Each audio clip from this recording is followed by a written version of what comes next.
ওটা আমাদের ভাইজান নওশাদ সিদ্দিকীর জন্য এখনো তোর দাদুর কবরটা অক্ষত আছে রে, নালে মোদি দখল করে মদের কারখানা বানিয়ে দিল, কিছু করতে পারতো না তোর দিদি। বলবেন ওদেরকে তুই দিদি দিদি করছিস, তোর দিদি তোর দাদুর কবরটাকে বাঁচানোর কথা ভাবেনি। আর যে নওশাদ সিদ্দিকীকে তোরা উঠতে বসতে গালাগালি করিস, খারাপ ভাষায় কথা বলিস, আমার বড় ভাইজানকে নিয়ে দেওয়ার কথা বলে, সম্পূর্ণ মামলার টাকা আমাকে আমার বড় ভাইজান দিয়েছে।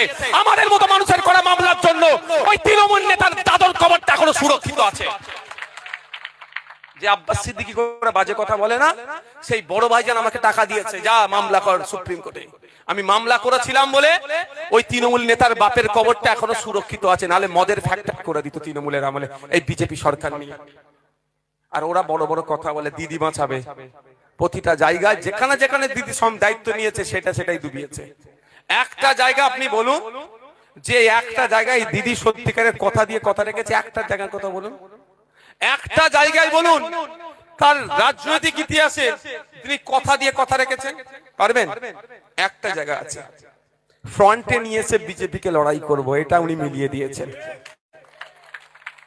বুঝতে পেরেছো? ওনাকে কি বলছি বুঝতে পেরেছে?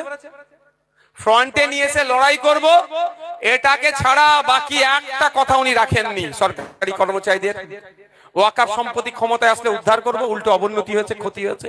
স্কুল শিক্ষা ব্যবস্থা মান উন্নয়ন হবে, বিজেপিকে আটকাবো, সব ফেল হয়েছে। তাই বন্ধুগণ, আমি আপনাদের বলবো সজাগ সতর্ক থাকতে হবে। তৃণমূলের এমন কোন প্রকল্প নেই যে প্রকল্পের জন্য আপনার কাছ থেকে ভোটটা চাইবে, শুধুমাত্র বিজেপির ভয় প্রকল্প। একটা প্রকল্প আছে, তার নামটা কি? বিজেপির ভয়।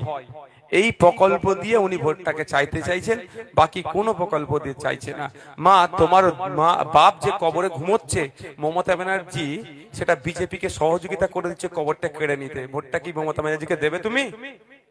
বলো মা, দেয়া যাবে? আর ওই কবরটা যাতে ঠিক থাকে, তুমি গিয়ে একবার জিয়ারত করতে পারো। তোমাদের আব্বাস সিদ্দিকী আমাকে টাকা দিয়েছে, সুপ্রিম কোর্টে মামলা করতে পাঠিয়েছে। এবার কোথায় ভোট দেবে তুমি দেখো। কি বলছি বাপ, বুঝতে পেরেছো? শুধু তোমার বাপের নয়, যে তোমাদের পাড়াই মা যে তৃণমূলের নেতা, তার দাদর কবরটাকে বাঁচানোর জন্য আব্বাস সিদ্দিকী আমাকে মামলা করতে পাঠিয়েছিল। তাদের হোশ নাই, যখন হোশ ফিরবে একই সকাল রাতের চেয়ে অন্ধকার হয়ে যাবে তাদের জন্য। তারা যা করছে তারা করুক, আমাদের কি করে যেতে হবে? মানুষের জন্য কাজ। আমি কিন্তু হাত তুলে ওয়াদা করাইনি আইএসএফ কে ভোট দেওয়ার জন্য, করেছি কি? নালে বলবে ভাইজান আসলো হাদা করিয়ে দিল, এটা উচিত হয়নি। আমি আইএসএফ কে ভোট দেওয়ার জন্য ওয়াদা করিনি, আমি ওয়াদা করেছি তৃণমূলের বিপক্ষে ভোট দিতে হবে। নোটা আছে, যাও না, সবার লাস্টের সুইচটা দাও, ওখানে গিয়ে দাও। ভালো লাগেনি, প্রার্থী পছন্দ হয়নি, স্যার নিচে কেন?